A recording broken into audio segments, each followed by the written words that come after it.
우리 다 같이 경건한 마음으로 하나님 앞에 예배를 드리겠습니다.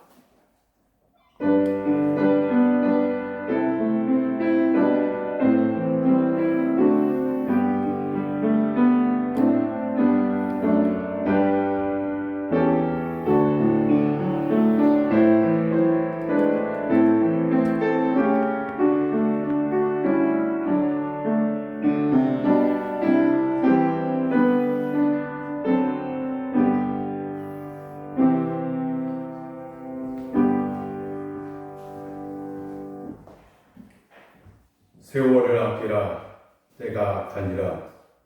그러므로 어리석은 자가 되지 말고 오직 주의 뜻이 무엇인가 이해하라. 술 취하지 말라. 이는 방탕한 것이니 오직 성령으로 충만함을 받으라. 시와 찬송과 신령한 노래들로 서로 화답하며 너희 마음으로 주께 노래하며 찬송하며 범사의 우리 주 예수 그리스도의 이름으로 항상 아버지 하나님께 감사하며 그리스도를 경외함으로 피차 복종하라. 아멘. 하나님 아버지, 오늘도 우리를 주의 존으로 불러주셔서 감사드립니다. 이 시간 우리가 성령 충만함으로 하나님의 말씀을 듣게 하여 주시옵소서. 이 시간 우리가 감사함으로 선포되어진 말씀을 듣게 하여 주시옵소서. 이 시간 우리가 주님을 경외하는 마음으로 우리에게 들려진 하나님의 음성을 듣게 하여 주시옵소서. 아버지 하나님, 이 시간 우리의 심령 가운데 역사하여 주시옵시고 우리가 주의 말씀으로 날마다 새로워지며 날마다 변화되며 날마다 영적인 힘을 공급받아 살아갈 수 있는 저희들 되게 하여 주시옵소서. 오늘도 이 예배 가운데 함께하여 주시고 우리 예배가 하나님 기뻐하는 거룩한 예배, 산제사가 되는 예배 되게 하여 주시옵소서. 예수님의 이름으로 기도합니다. 아멘. 찬송가 430장입니다.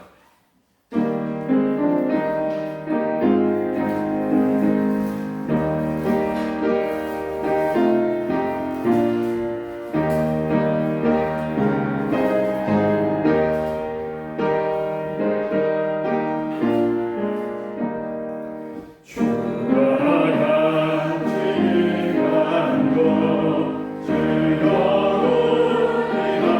아닌가 우리 주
말씀은 스가랴 1장 7절부터 17절까지입니다. 스가랴 1장 7절부터 17절까지입니다.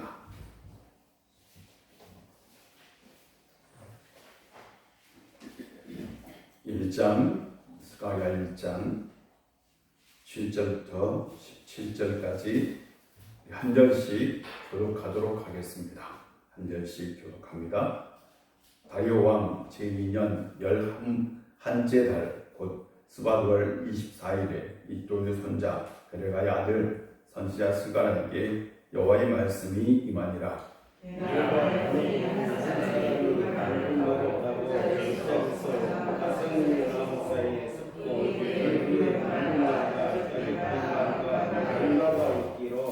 내가 말하되 주여 내 주여 이들이 무엇입니까 하니 내게 말하는 천사가 내게 이르되 이들이 무엇인지 내가 내게 보이리라 하니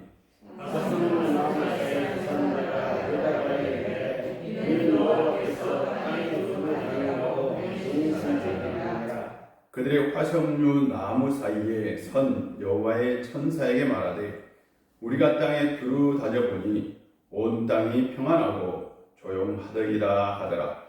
여호와의 천사가 대답하되 만군의 여호와여 여호와께서 언제까지 예루살렘이라 내가 성읍들을 살살하게 하시나이까 이를 노하신 지 70년이 되었다 하네. 여호와께서 내게 말하는 천사에게 선한 말씀 위로하는 말씀으로 대답하시더라. 내가 말하는 천사가 내게 너는 일처 이르기를 만군의 여호와의 말씀에 내가 예루살렘을 위하여 시온을 위하여 크게 질투하며 아니란 여러 나라들 때문에 심히 진노하나니 나는 조금 노하였거늘 그들은 힘을 내어 고난을 더하였음이라. 그러므로 여호와가 이처럼 말하라. 내가 불쌍히 불러 예루살렘에 돌아왔을즉 내 집이 가운데서 지그러지니 예루살렘에 복이 지키리라. 만군의 여호와의 말이니라. 다 같이 읽겠습니다. 그가 다시 외치러 이르기를 만군의 여호와의 말씀에 나의 성읍들이 넘치도록 다시 풍부할 것이다. 여호와가 다시 시온을 위로하며 다시 예루살렘을 택하리라 하니라. 아멘. 하나님의 은총이, 하나님의 사랑이, 하나님 주신 평강이 여러분 가운데 함께 하시기를 주의 이름으로 축복합니다. 무엇보다도 하나님께서 여러분 가운데 함께 해주셔서 여러분이 바라고 소망하고 기도하는 것들이 주변에서 다 하나도 빠짐없이 이루어질 줄 믿습니다. 그런 믿음을 가지고 오늘도 기도합시다. 저는 아이들이 둘인데요. 어렸을 때 이 두 아이들 돌잔치를 이렇게 소소하게 했어요. 크게 하지 못하겠더라고요. 그래서 그냥 가족만 초대를 하고 이렇게 소소하게 했어요. 그런데 같이 사역하는 부목사님 한 분이 글쎄 돌잔치를 하는데요. 그것도 교회 식당에서 교인들 다 초대해서 돌잔치를 하는 거예요. 제가 깜짝 놀랐잖아요. 그 당시 대부분의 목사들은 굉장히 조심스러웠어요. 왜냐하면 돌잔치를 할 때에 교인들을 초대하고 또 사람들을 초대하는 것을 굉장히 부담스럽게 여겼어요. 그리고 좀 그래서는 안 된다라는 생각을 가지고 있었거든요. 그런데 저도 그렇게 당연한 거라고 했는데 같이 살던 목사님이 돌잔치를 하는데 그것도 교회 식당에서 그것도 교인들 초대해서 와 하는 거예요. 깜짝 놀랐어요. 그런데 그 목사님의 좀 성격이 있어요. 그 목사님은 굉장히 적극적이고 또한 본인이 하고 싶은 것은 꼭 해야 하는 그런 목사님이었어요. 목사님들 중에서도 그런 목사님들이 계시잖아요. 저도요, 여러분 보기에는 어떨지 모르겠지만 저도 실은 생각이 많아요. 뭔가 사역하려면 1년 생각하고 2년 생각하고 어떤 건 3년 생각하고 그럴 때도 있어요. 여러분 보기에는 그렇지 않는 것처럼 보이지만 제가 그래요. 안 그렇게 보이죠. 실은 제가 말씀을 딱 꺼낼 때 그것이 머리에 떠올라서 하는 건 아니고 기도하고 또 기도하고 신중하게 정해서 한 것입니다. 그런 거예요, 원래. 목사는 늘 신중할 필요가 있는 거죠. 근데 이 목사님은 그냥 굉장히 진취적이야. 그리고 또 그냥 하고 싶은 거 다 해야 돼. 그래야 직성이 풀리는 그런 목사님이었어요. 그래서 이 목사님이 그래도 조그마한 아주 작은 교회 담임 목사님으로 나가셨어요. 당연히 목회를 잘했죠. 왜 잘했어요? 조그마한 교회에서는 하고 싶은 대로 다 할 수 있잖아요. 뭐든지 다 할 수 있잖아요. 큰 교회는 절대 목사님이 뭐 하고 싶다고 잘 못하잖아요. 근데 그 교회에서는 목사님께서 하고 싶은 대로 마음껏 다 할 수 있었어요. 왜? 목사님이 다 결정할 수 있었기 때문에. 그래서 제가 생각하기를 속으로는 그래, 잘 갔다. 잘 갔지. 라고 마음으로 그렇게 생각을 하고 그걸 기도해 주었어요. 가서 목회를 정말 잘했어요. 그리고 교회가 부흥을 했어요. 교회가 부흥을 해서 이제 교인들을 설득해서 교회 부지도 사고 그리고 또 교인들에게 얘기를 해서 교회도 아담하게 하나 지었어요. 근데 요즘은 교회를 짓자 보면 뭐 예산이 다 있어서 교회를 짓는 건 아니잖아요. 성전을 건축하는 건 절대 그렇게 되지 않잖아요. 그래서 이제 땅 사는데 돈이 들어가고 그 다음에 건축을 해야 했기 때문에 그래서 은행에 많은 부채를 지게 되었습니다. 그런데 이제 목사님이 생각하기를 또 교회를 건축하고 나면 새로운 교회가 이제 뭐 어떤 상가에서 임대해서 교회를 하는 것보다는 새로 내 교회가 있고 또 새로운 교회가 생기면 교인들이 많이 부흥하면 그때의 부채를 갚을 것이다 라고 생각을 한 거죠. 그런데 이걸 어떻게 되었을까? 교인들이 글쎄 한 사람, 두 사람씩 떠나가기 시작합니다. 왜? 그 교인들이 이 교회가 가지고 있는 부채를 감당할 수 없다고 생각하기 때문이죠. 그래서 목사님이 참 큰 어려움에 공경에 처하게 되었습니다. 근데 제가 그 소식을 들을 때에 제가 그렇다고 많이 도와줄 수 있는 것도 아니고 도와줄 형편이 된 것도 아니고 참 가슴이 아팠어요. 실질적으로 교회를 건축할 때에 가장 문제가 되는 건 실은 경제적인 부분입니다. 경제적인 부분이 참 어려워요. 그리고 나서 문제가 되는 것은 그로 인하여 교인들의 신앙이 떨어지는 거죠.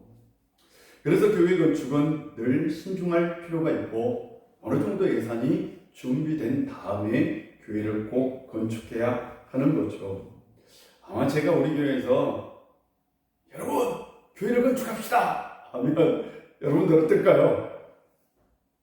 아멘 안 하잖아요. 여러분 지금 당장 아멘 안 하잖아요.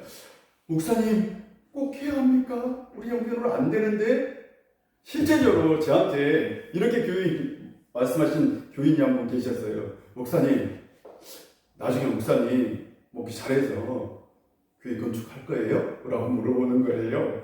그래서 제가 이렇게 대답했어요. 우리 교회는 1부부터 4부 예배를 드리면 충분히 1000명 이상은 모여서 예배 드릴 수 있습니다. 그래서 제가 1000명이 될 때까지는 절대 건축을 하지 않겠습니다. 라고 얘기를 했어요. 이제 좀 아멘이 나올 것 같은데 그래도 아멘이 안 나와요. 아니 1000명 1부부터 4부까지 나누어서 예배를 드리면 충분히 우리 교회는 1000명도 여러분 1000명이 작은 숫자가 아닙니다. 어마어마한 숫자예요. 1000명도 충분히 예배 드릴 수 있는 공간을 가지고 있습니다. 그래서 제가 그렇게 말씀드렸어요. 우리 교회 1000명 되기 전까지는 제가 교회 건축을 하지 않겠습니다. 라고 얘기를 드렸어요. 우리 교회 건축을 싫어하시는 분들은 이렇게 기도하면 돼요. 하나님 1000명이 되지 않게 하여 주옵소서. 라고 기도하면 됩니다. 그런데요, 이제 교회 건축에서 가장 어려운 게 실은 재정적인 부분이고 그걸로 인하여 교인들이 떠나고 시험에 드는 문제인데요. 제가 이 본문을 묵상하면서 가장 어려운 부분이 무엇이었을까? 성전을 건축할 때 가장 어려운 부분이 무엇이었을 것 같아요? 아니, 이 시대에 사는 사람이나 그 시대에 사는 사람이나 똑같지 않겠습니까? 이 시대에 사는 사람도 뭔가 어렵다면 그 시대를 살았던 그 시대 사람들도 동일한 문제가 어려웠을 겁니다. 성전은 뭐 집을 짓는 것처럼 그냥 작은 공사가 결코 아니었습니다. 그 당시 솔로몬 성전과 같은 어마어마한 성전을 건축하는 건 아니었지만 그 성전을 건축한다는 그 자체가 굉장히 경제적으로 어려운 부분이었죠. 그래서 경제적으로 어려웠기 때문에 이 예산상의 문제는 실질적으로 이 성전을 건축하려고 하는 이스라엘 백성들에게 굉장히 심각한 도전이 되었던 거죠. 대부분의 사람들은 이렇게 얘기했을 거예요. 돈이 없어요. 예산이 안 돼요. 제가 헌금을 할 수 없어요. 라고 분명히 얘기했을 겁니다. 두 번째 어려운 건 신앙의 문제였습니다. 하나님의 약속에 대한 것이었습니다. 만약 건축을 한다면, 건축이 시작되면 모든 일이 잘 되고 모든 일이 형통하게 될 것이라고 생각했어요. 여러분, 만약 교회가 기도하고 하나님 말씀대로 우리 교회를 건축합시다라고 결정하고 막 시작하면 모든 성도들이 다 복을 받고 교회가 복을 받고 교회가 성도들이 넘쳐나고 그래야 되지 않겠습니까? 이게 하나님의 일이잖아요. 그런데 정말 그럴까요? 아니, 절대 그렇지는 않습니다. 이스라엘 백성들은 실제로 하나님께서 그렇게 약속해 주셨다고 믿었어요.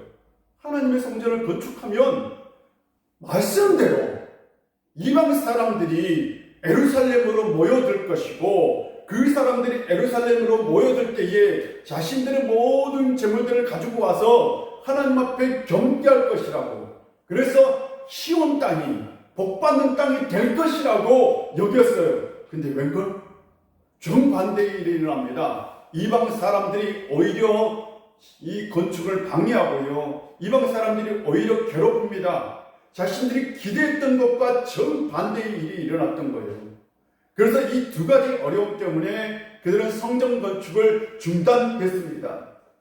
그렇다면 성전 건축을 다시 재개했을 때에, 성전 건축을 다시 재개했어요. 15년 만에 겨우 어렵게 성전 건축을 재개했는데, 여러분, 성전 건축을 시작했다고 해서 이전에 있었던 이 문제가 없어지는 걸까요?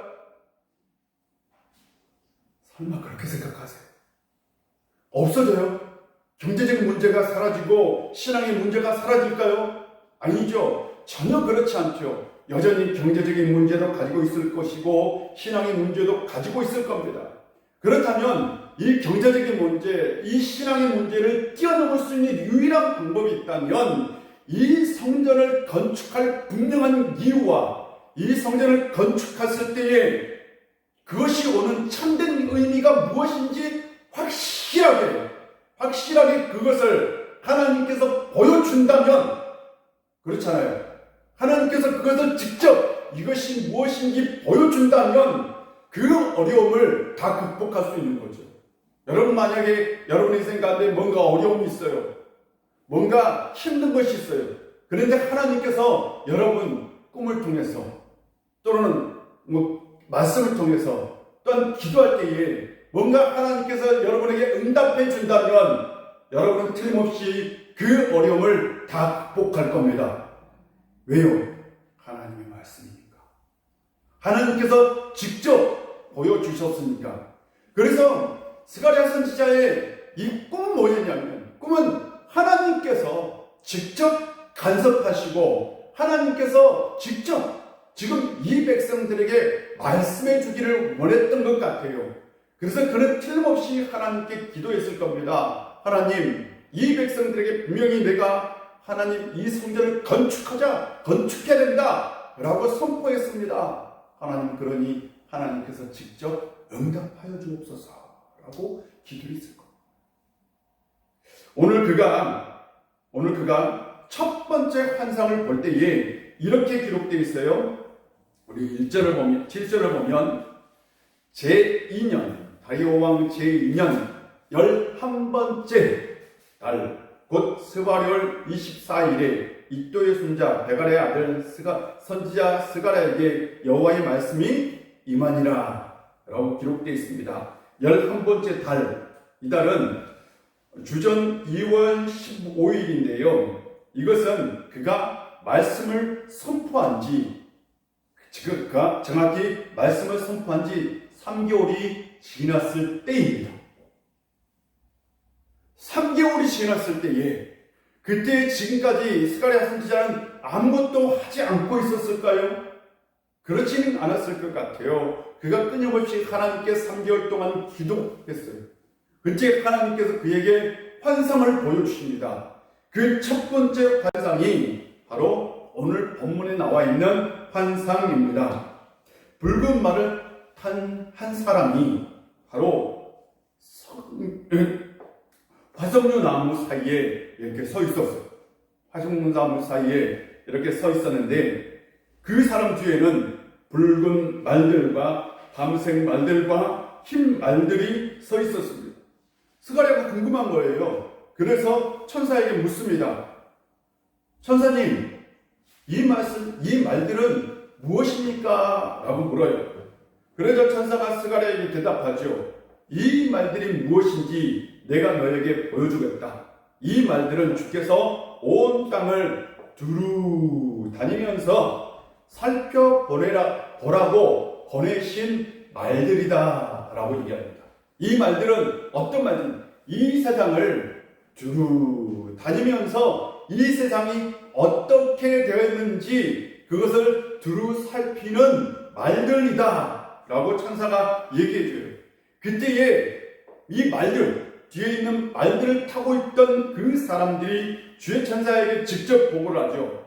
우리가 이 땅을 두루 다니면서 살펴보았는데 온 땅이 조용하고 평안했습니다 라고 얘기합니다.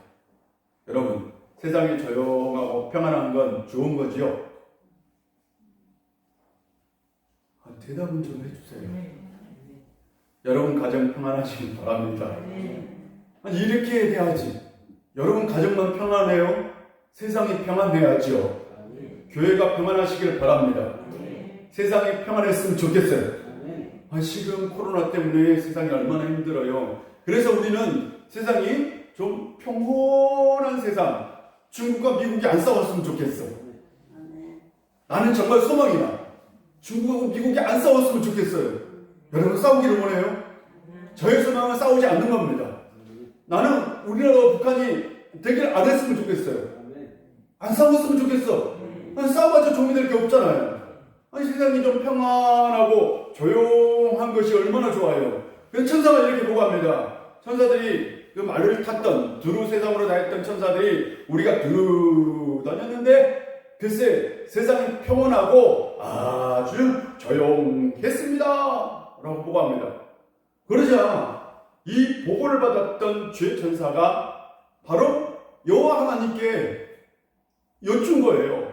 이렇게 얘기를 합니다. 주님, 언제까지 예루살렘과 유다 성읍들을 불쌍히 여기지 않으려고 합니까? 주께서 그들에게 진노하신 지 벌써 70년이나 되었습니다 라고 얘기합니다. 아니, 이게 무슨 얘기일까요? 지금 하나님께 약간 이 천사가 불평을 하는 거예요. 뭐라고 불평하냐면, 주님, 언제까지 예루살렘, 유다성 사람들을 좀 불쌍히 여기지 않고 그냥 그 불쌍한 가운데 내버려 두십니까? 그들을 하나님께서 내버려 두신 지 70년이 됐습니다 라고 얘기하는 거예요. 그런데 이 천사는 이렇게 얘기합니다. 세상이 평온한 것과 이스라엘 백성들을 하나님께서 불쌍히 여기지 않는 걸 동일하게 여깁니다. 다시 말씀드릴게요. 세상이 평온해요. 이 세상이 평온한 것과 이스라엘 백성들을 하나님께서 불쌍히 여기지 않는 것, 아직도 이스라엘 백성들을 그 심판 가운데 내버려 두는 것을 동일하게 여깁니다. 이것이 바로 이스라엘 백성들이 가지고 있었던 신앙입니다.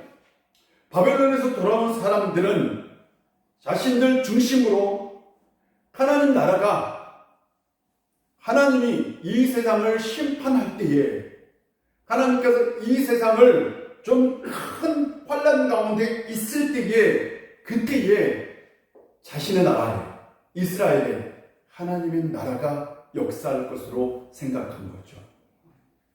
다른 말로 표현하면 이 세상이 혼란스러울 때에 그때에 이스라엘의 평온이 찾아온다, 평강이 찾아온다 라고 생각한 거죠. 즉 이 이스라엘을 다스리고 있는 지금은 페르시아의 나라가 극도로 혼란스러울 때에 그때에 이스라엘 사람들에게는 진정한 평화가 올 것이다 라고 생각한 거예요. 이것이 이스라엘 백성들이 가지고 있던 생각입니다. 당연하죠. 거대한 국가가 혼란에 빠지면 그 당시에 속국이었던 조그마한 나라들에게는 뭐가 와요? 뭐가 올까요? 평화가 온 거죠. 그렇게 얘기했어요. 그래서 이 세상 거대한 제국이 심판을 받는 건 그건 하나님께서 이스라엘 백성들을 사랑하는 것으로 여겼습니다. 지금 천사가 똑같이 말하고 있는 거예요. 이 페르시아에 평안이 있는 건 하나님께서 아직도 이스라엘 백성들을 에레미야 선지자가 얘기했던 그 70년의 고난 가운데 내버려 두신 것으로 여겼던 거예요. 그래서 하나님 왜 이스라엘 백성들을 아직도 불쌍히 여기지 않고 그 70년의 고난 가운데 두고 계십니까? 라고 지금 얘기하고 있는 겁니다. 그때 하나님께서 이 천사를 선한 말로 위로의 말로 그에게 얘기해 주었다 라고 기록되어 있어요. 하나님께서 그 천사를 위로해 주었다, 어떤 말씀으로 위로해 주었다 라는 거죠. 근데 그 말씀이 무엇인지 알아요? 몰라요? 모르겠죠. 근데 천사는 그 하나님께로 들었던 그 말씀을 똑같이 스가랴에게 해줍니다. 그 말씀이 바로 어떤 말씀이냐면 14절부터 17절 말씀입니다. 14절부터 17절 말씀 이제 한번 읽어볼게요. 굉장히 중요한 말씀입니다. 14절부터 17절 말씀입니다. 우리 한 절씩 다시 한번 읽어보겠습니다. 교독합니다. 내게 말하는 천사가 내게 이르되 너는 외쳐 이르기를 만군의 여호와의 말씀에 내가 예루살렘을 위하여 시온을 위하여 크게 질투하며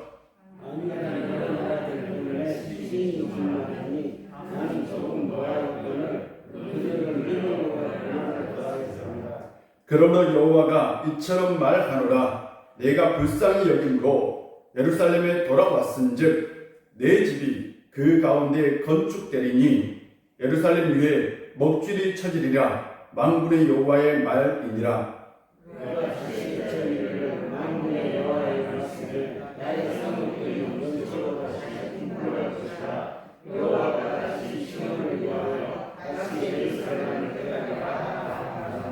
아멘.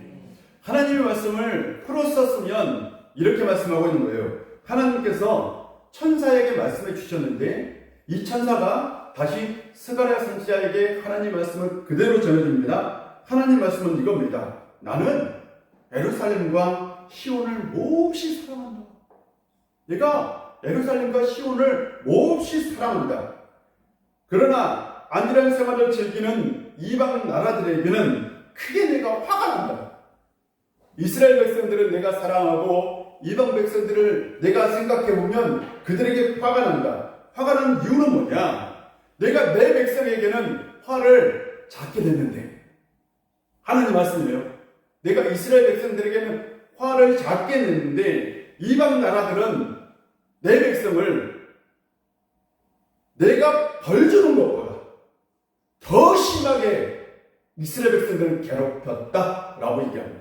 그러니까 하나님이 생각하는 위상으로 이방 나라들이 바로 이스라엘 백성들을 괴롭혔다라고 얘기합니다. 그러므로 나는 예루살렘을 불쌍히 여기는 심령으로 이 성에 다시 돌아왔다라고 얘기합니다. 그 가운데 내 집을 세우겠고 예루살렘 위에 침낭줄을 다시 긋겠다. 내 성문마다 좋은 것들로 다시 풍성하게 될 것이다. 내가 다시 한번 시온을 위로하겠다. 예루살렘은 다시 내가 택한 도성이 될 것이다 라고 말씀하십니다. 스가랴 선지자는 바로 하나님의 말씀을 들었어요. 누구에게? 천사에게.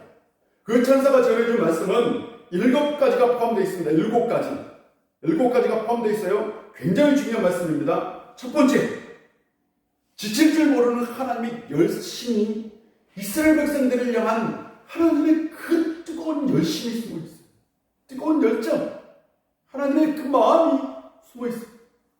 이스라엘 백성들은 하나님의 마음이 떠났다 라고 생각했는데요. 아니야. 이스라엘 백성들을 향한 하나님의 마음이 계속 지속되어 있다. 그것이 숨어 있어요. 두 번째로는 열방을 향한 하나님의 분노가 숨겨 있죠. 내가 열방에 대해서 화가 난다. 내가 열방에 대해서, 이방 나라에 대해서 화가 난다. 왜? 내가 생각하는 것 이상으로 벌을 줬기 때문에 라고 얘기하는 거죠. 세 번째는 은혜와 자비로 충만한 여호와 하나님의 에루살렘으로 다시 귀성하는 것. 하나님께서 다시 에루살렘으로 돌아왔다 라고 얘기합니다. 네 번째는 그러므로 성전이 내가 내 집을 어떻게 해요? 세우겠다. 내가 성전을 건축하겠다 라고 얘기합니다. 다섯 번째는 파괴된 도시가 회복될 것이다. 여섯 번째는 도시가 이제는 무궁무근하게 발전할 것이다. 예루살렘 성이. 일곱 번째는 시온과 예루살렘에 내가 위로를 줄 것이다. 그것을 통해서 위로를 줄 것이고 평안을 줄 것이다 라고 얘기합니다. 여러분이 기대하는 것 아닌가요? 다시 말씀드릴게요. 하나님께서 이스라엘 백성들에게 끝까지 마음을 두고 있다라는 이게 하나님의 열심입니다. 두 번째요, 하나님은 세상 나라에 대해서 분노하고 있다. 하나님 바깥 세상에 대해서 분노하고 있다. 세 번째로는 하나님께서 다시 돌아오셨다. 귀속. 네 번째로는 하나님의 집이 다시 대건될 것이다. 다섯 번째는 도시가 회복될 것이고, 여섯 번째는 도시가 발전할 것이고, 일곱 번째는 그것을 통해서 사람들이 위로를 얻을 것이다 라고 얘기합니다. 그런데 이 중에서 두 가지로 함축하겠습니다. 제가 두 가지 함축입니다. 첫 번째로 중요한 겁니다. 하나님께서 예루살렘으로 다시 돌아왔다. 굉장히 중요한 말씀입니다.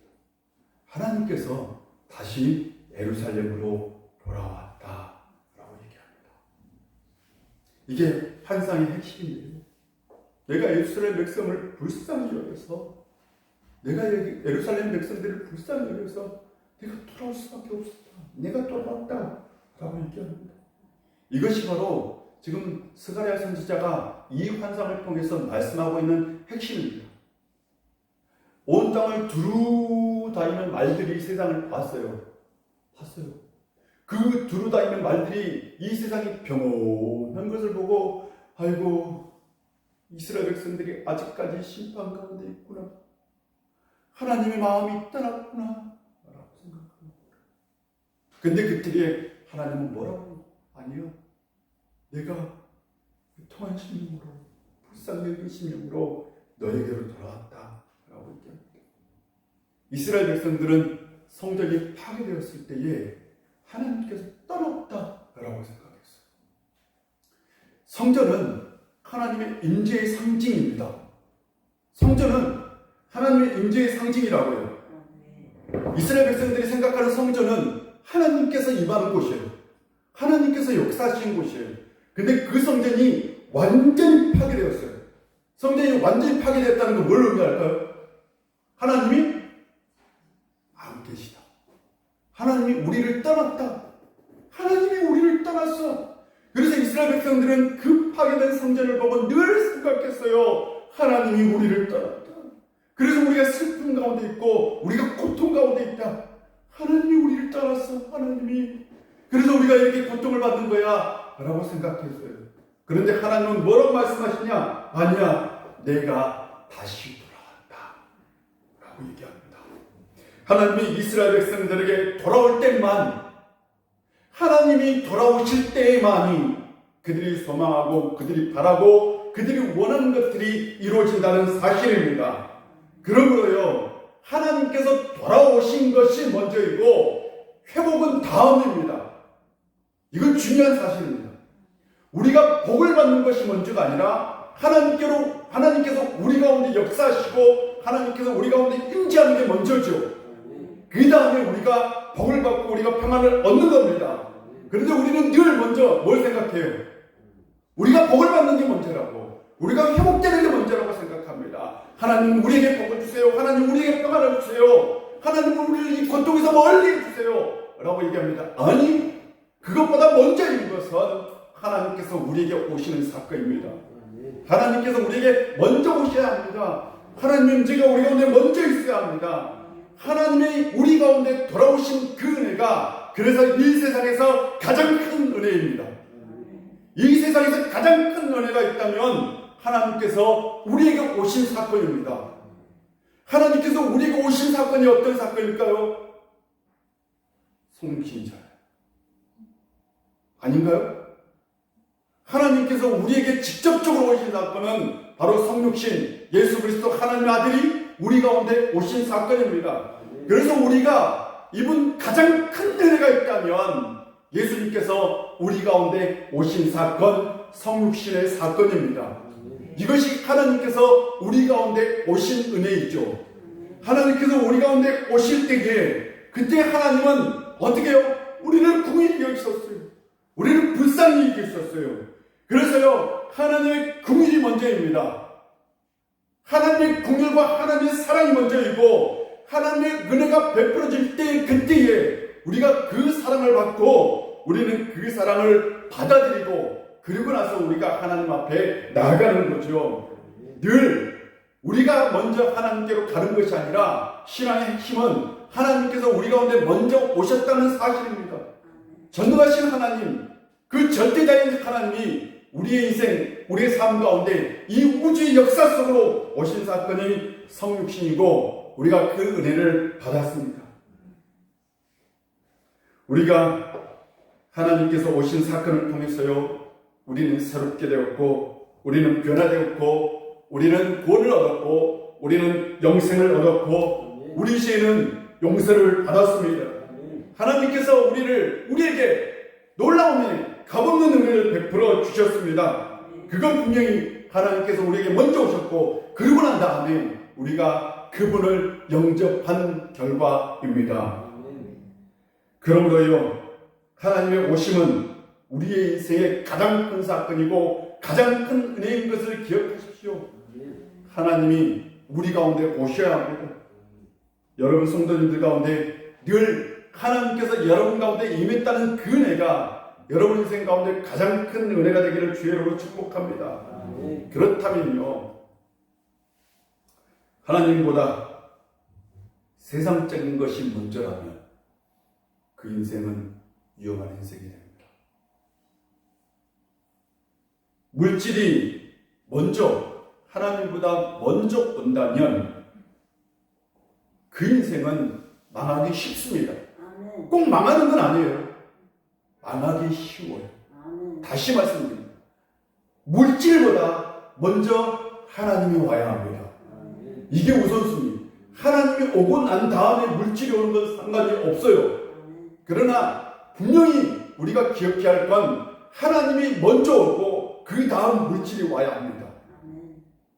그런데 우리는 늘 물질이 먼저고 하나님이 그 다음이에요.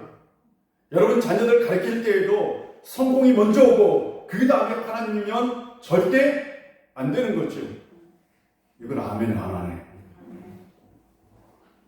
성공이 먼저이고 하나님이 다음일 때는 그 인생이 망할 수도 있습니다. 꼭 망하는 거 아니에요. 근데 저는 거의 망할 수 있다라고 생각합니다. 중요한 건 하나님이 먼저 와야 합니다. 그러고 난 다음에 신앙인 거죠. 그러고 난 다음에 신앙입니다. 우리는 근데 이 순서를 늘 착각해요. 우리가 이 순서를 착각하고 살아갑니다. 여러분 기도할 때도 이 순서를 착각해요. 그래서 하나님 늘 주세요. 하나님 늘 주세요. 아니요. 정확한 건 하나님 말씀이 제 가운데 먼저 있기를 원합니다. 하나님 나라가 먼저 있기를 원합니다. 그래서 예수님이 우리에게 너희는 먼저 그의 나라와 그의 의를 구하라 라고 말씀하신 거죠. 왜? 하나님이 먼저여야 하기 때문입니다. 여러분의 인생 가운데 하나님이 먼저이기를 주의 이름으로 축복합니다. 이 순서가 바뀌면 실패하는 인생이 될 수 있음을 기억하십시오. 이스라엘 백성들에게 하나님이 먼저 오셨어요. 그 은혜가 지금 이스라엘 백성들에게 있다 라고 스가랴 선지자는 선포합니다. 성을 건축하려는 그 사람들에게 하나님이 와 있다.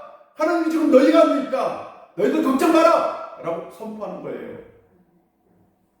두 번째로는 17절입니다. 17절 제가 한번 읽어보겠습니다.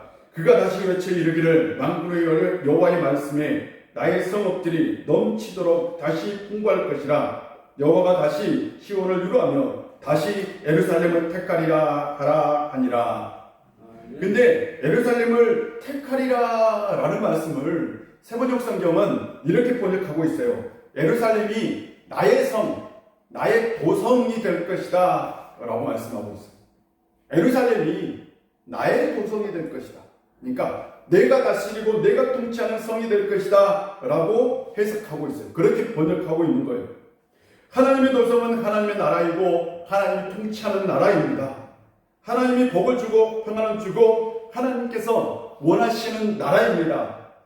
이 하나님이 통치하는 나라가 바로 어떤 나라냐? 이스라엘 백성들이 꿈꾸는 나라입니다.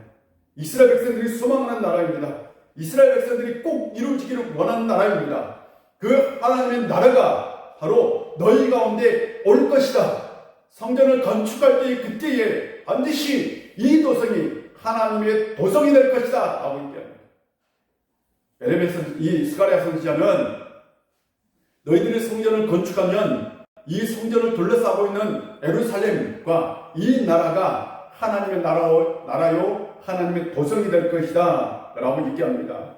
여러분, 우리의 꿈, 우리의 비전은 하나님의 도성이어야 합니다. 하나님의 도성이어야 한다고요. 우리 교회도 진정으로 하나님의 도성이 되어야 합니다. 교회의 주인은 주님이죠. 교회는 주님의 몸입니다. 교회의 머리는 예수 그리스도입니다. 이건 성경에 기록되어 있습니다. 알아요? 교회의 몸입니다. 교회는 그리스도의 몸이고 또한 그 머리는 예수 그리스도라는 걸 우리는 잘 고백하고 늘 고백합니다. 그러므로 목사도 교회의 주인이 아니고 장로도 교회의 주인이 아니고 권사도 교회의 주인이 아닙니다. 교회의 주인이 목사가 되고 장로가 되고 권사가 될 때 그 교회는 주님의 교회라 할 수 없습니다. 절대로 그건 주님의 교회가 아닙니다. 교회의 가장 큰 비극은 사람이 주인이 될 때입니다. 여러분, 우일교회의 단목사인 제가 우일교회의 주인입니까? 대답을 안 해주시면 어떡해요? 제가 주인인가요? 아니죠. 저는 주님으로부터 이름을 받은 주의 종일 뿐입니다. 진짜 주인은 예수 그리스도입니다. 우리는 예수 그리스도 안에서 성도이고 우리는 예수 그리스도 안에서 동일한 존재일 뿐입니다. 다만 우리는 그 교회 안에서 다른 직분을 받았을 뿐이죠. 그러므로 우리는 예수 그리스도 안에서 서로 사랑하고 서로 섬기고 서로를 존경해야 합니다. 여러분, 제가 여러분을 존경하고 여러분도 저를 존경해야 합니다. 내가 여러분을 사랑하고 여러분도 저를 사랑해야 합니다. 내가 여러분을 섬기고 여러분도 저를 섬겨야 합니다. 왜? 우리는 예수 그리스도 안에서 똑같은 성도일 뿐이에요. 우리는 예수 그리스도 안에서 예수님의 몸이고 예수님이 우리의 머리입니다. 그런데 만약 이것이 바뀐다면 그 교회는 진정 주님의 교회가 아닙니다. 우리 우일교회는 그런 의미에서 하나님의 나라, 하나님의 도성이 될 필요가 있는 거죠. 우리 우일교회가 늘 하나님이 통치하는 하나님의 도성이 되기를 위해서 기도합시다. 어거스틴은 하나님의 도성이라는 책에서 이렇게 얘기합니다. 나는 인류를 두 부분으로 분류한다. 하나님 인간의 기준으로 살아가는 사람들로 구성된 부분이며 다른 하나는 하나님의 뜻에 따라 살아가는 사람들로 구성된 부분이다. 나는 두 도성이란 말로서 두 부류의 인간 사이를 의미하는데 하나는 영원 전부터 하나님과 함께하도록 예정된 도성이며 다른 하나는 악마와 함께 영벌을 겪을 운명을 지니고 있는 도성이다. 그러면서 그는 하나님의 도성과 세상 도성을 구별합니다. 세상 도성은 바로 악마와 함께 영원한 형벌을 받을 도성이고 바로 또 하나의 도성, 하나님의 도성은 하나님과 함께 하나님께서 통치하는 그렇게 예정된 도성이다 라고 얘기합니다. 그런데요, 또 그는 이렇게 얘기합니다. 이 도성이 이 세상 안에서 섞여 있어요. 이 도성이. 그래서 자칫 구별이 쉽지 않습니다. 그러나 분명한 것은 하나님의 통치가 이루어진 그곳이 곧 하나님의 도성인 거죠. 여러분, 우일교회는 어떤 교회가 될까요? 하나님의 도성이 되어야 합니다. 여러분의 가정은 어떤 가정이 되어야 할까요? 하나님의 도성입니다. 다시 한 말씀 드리겠습니다. 여러분의 가정은 어떤 가정이 되어야 된다고요? 하나님의 도성이 되어야 합니다. 여러분의 인생은 어떤 인생이 되어야 될까요? 하나님의 도성이 되어야 합니다. 저는 우리 우일교회가 여러분의 인생이, 여러분의 가정이 하나님의 통치하는 하나님의 도성이 될 거라 확신합니다. 그렇게 될 수 있도록 우리 모두 기도합시다. 그때 하나님께서 여러분 가운데 진정한 평안과 복을 그리고 위로를 주실 줄로 믿습니다. 기도하겠습니다. 아버지 하나님, 오늘 우리 가운데 함께 해주시고 은혜 주셔서 감사드립니다. 아버지 하나님, 하나님께서 우리 가운데 먼저 오셨고 또한 우리가 하나님은 은혜를 먼저 체험했다는 그 사실을 늘 기억하게 하여 주시옵소서. 또한 우리의 인생, 우리의 가정, 우리의 교회가 하나님의 통치한 하나님의 도성이 되게 하여 주옵소서. 아버지 하나님, 우리 우일교회가 날마다 든든하게 서가는 교회 되게 하여 주시고 또한 우리 우일에 속한 모든 권속들 한 사람도 빠짐없이 하나님의 통치를 경험하게 하여 주시옵소서. 또한 이 나라 가운데 진정한 평안을 주시고 또한 코로나 사태가 속히 종식되게 하여 주옵소서. 아버지 하나님, 우리 교회 안에 있는 모든 환우들 한 사람 한 사람 기억하여 주시고 하나님의 치유의 손길로 평안을 주시고 치유하여 주옵소서. 아버지 하나님, 특별히 오늘 김정인 집사님 팔을 부러져서 수술을 받았는데 아버지 하나님께서 꼭 완치시켜 주옵소서. 예수님의 이름으로 기도합니다. 아멘. 찬송합니다.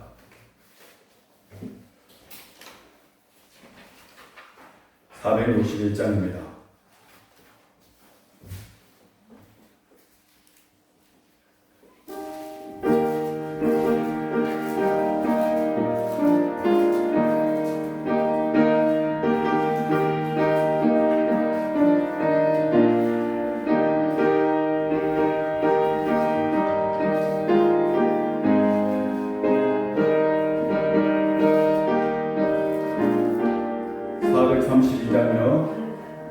다시 432장입니다.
기도를 합니다.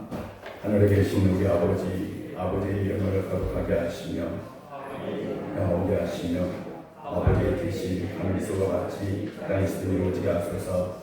오늘 우리에게 일용할 양식을 주시고 우리가 우리에게 잘못된 사람을 용서해 준 것 같이 우리 죄를 용서하여 주시고 우리의 시험에 빠지지 않게 하시고 악에서 구하소서. 나라와 한문과 영광이 영원히 아버지의 것입니다. 아멘.